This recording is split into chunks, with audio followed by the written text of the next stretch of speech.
open up the government, end the shutdown. Figure out how you guys can negotiate. Have a conversation, but pay us in the interim. Make sure we get paid for the work that we provide to the American people. I'll just note that in the Senate, a bill came up that said, okay, let the shutdown continue, but there's critical staff, critical workforce that come into work every single day, like air traffic controllers.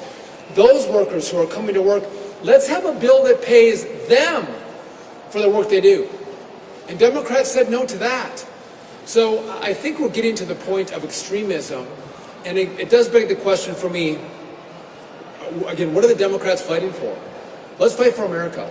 Let's not fight for health care for illegal immigrants, illegal aliens. I think that's a wrong approach. And listen, I spent almost 10 years in Congress. There are political differences. Those political differences are very real. And the way you resolve those differences is not taking hostages. It's actually opening up the government and having a conversation. What can we work out? What compromises can we make? But in shutdowns, there's no room for compromise. And so I think that message has been clear. Controllers and those other critical employees need our government to be open, and they need to be paid. I want to say one other thing, so I'll get a question about this. Oftentimes I'm asked, is the airspace safe? Is it safe to fly? And I would tell you that yes, it's as safe today as it was 2 months ago. It's safe because we have great men and women who run our facilities that if they don't have the right staffing levels, or if there's distractions in towers, they will slow down the landings and departures in different airports across the country. And what that means for the American people is that means more delays, or that means more cancellations. We want you to travel on time. We want your flight to depart when scheduled and land when scheduled. We want that to happen.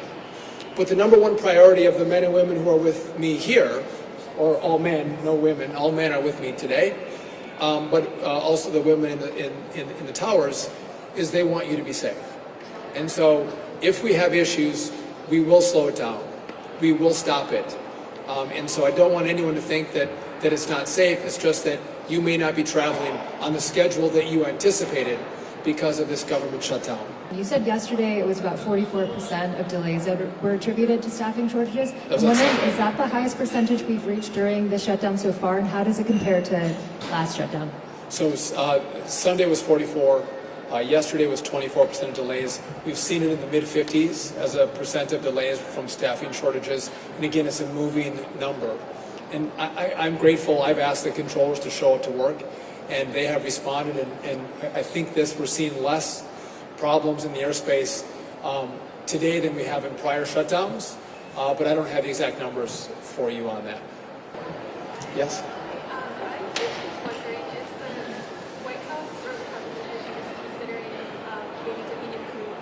Funds to pay air traffic controllers depending on how long the shutdown goes on, or is there any sort of contingency plan? So the question is there contingency plans to pay air traffic controllers?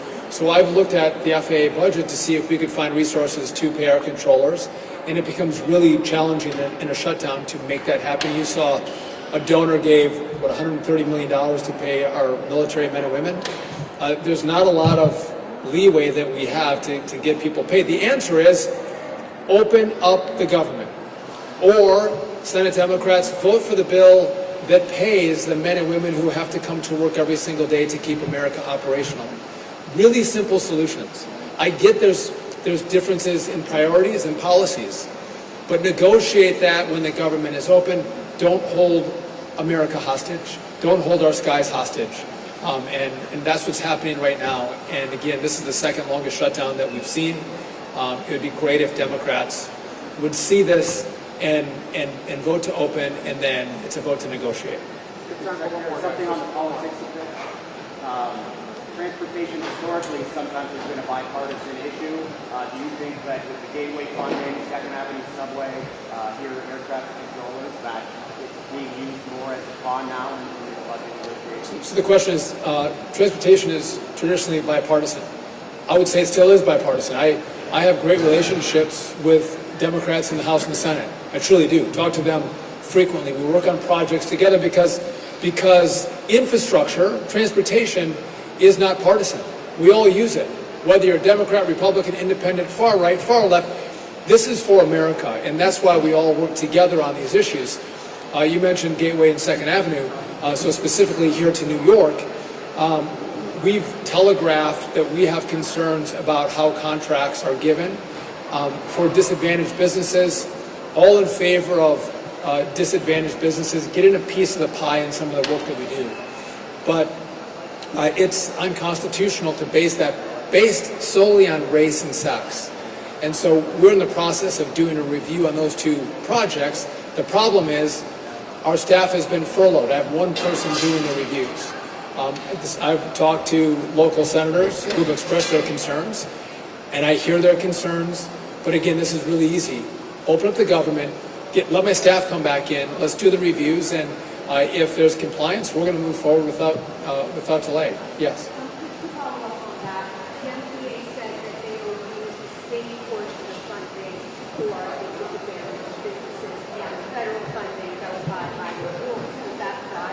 We'll see. I want to look at the proposals.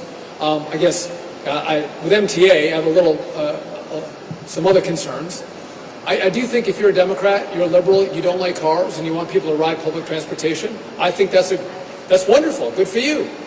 But if you want us all to ride public transportation, make it safe, make it clean, make it beautiful, and then you don't have to argue about your cars or your subways. Everyone wants to ride the subway because it's faster and it's safer, and kids can get on it, and families can ride without fear of life and limb and liberty. And I don't know why New York can't do that. It shouldn't be a big, I don't know why I have to convince the governor to actually get engaged and say we're going to make the subway safer and cleaner. I shouldn't have to. I think there should be an uprising in the city that you all want to ride your subways, you pay for it, and you should feel free from crime when you do it. And again, this shouldn't be complicated, but it seems like in the city, not by the people, but the leadership doesn't seem to get that. Yes.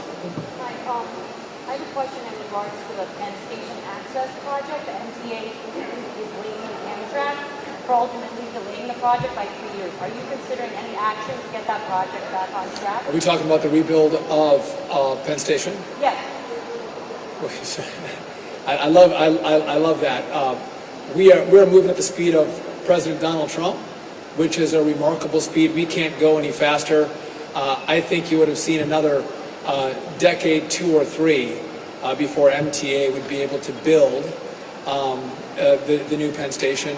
And I think it would probably cost 10 times as much if you look at their track record. So we are going to build it fast, and we are going to build it on budget. And so, again, I've looked at the past performance of MTA, and I don't have a lot of confidence in what they've done and how they operate. One more question, then we'll go. You mentioned the president. Let's bring him to discussion. Have you been in touch with him? He has a lot of power. What's going on behind So the question is, President Trump, he has a lot of power? He does. And you know President Trump very well in this media group. He loves to cut deals. He loves to negotiate. The problem is we have nothing to negotiate with. Republicans offered a clean CR, meaning the funding from September 30th should be the very same as October 1st. No changes, no modifications, no leverage points. It's Democrats who've now said, I want to shut the government down because I want to use this leverage, this shutdown, the pain of these controllers to get what I want. So they're the only ones who put in additional requirements to open the government back up. It's Republicans alone who've said, make it clean. Open it back up, and then let's negotiate. If Democrats have priorities they want to discuss, do it when the government's open. But there's nothing we have to negotiate with because it was a clean CR. And so I don't think you're going to see the president negotiate here because he has nothing to give up because he didn't put anything in the bill. And just, we're talking about air traffic controllers, really important. But SNAP benefits and subsidies for Obamacare all are going to come to a close as we get to the 1st of November. And real pain is going to be inflicted on the American people. And I think that's a decision that Democrats are going to have to grapple with. How much pain are they willing to inflict? Think back when Barack Obama had the shutdown. He wanted to make it as painful as possible. So think back to D.C. Many of you covered this story. We had open-air monuments and memorials. He put gates around the open-air monuments and memorials to make it more painful on a World War II vet or a Vietnam vet that came to see their memorials. He wanted it to be painful. President Trump has done all he can to alleviate the pain on the American people. And I thank him for that. And it shows that he cares about the American people. He doesn't want to see them go through pain of a shutdown. But the reality is there's not much we can do when Democrats want to put the interests of illegal immigrants and their health care over the American people. There's not a lot of room to negotiate. And by the way, I think if you polled this, Americans would say, put Americans first. Put us first. Put our air travel first. Put our great military first. And if you want to negotiate on health care, have that conversation when the government is open. I want to thank you all for coming out. I do again want to thank our great air traffic controllers. They don't probably have them on, but I know they wear American lapel pins on their chest. They're patriots. I'm grateful for their service. And again, I would urge the Democrats to open the government back up, stop holding us hostage, and pay these great men and women. Thank you.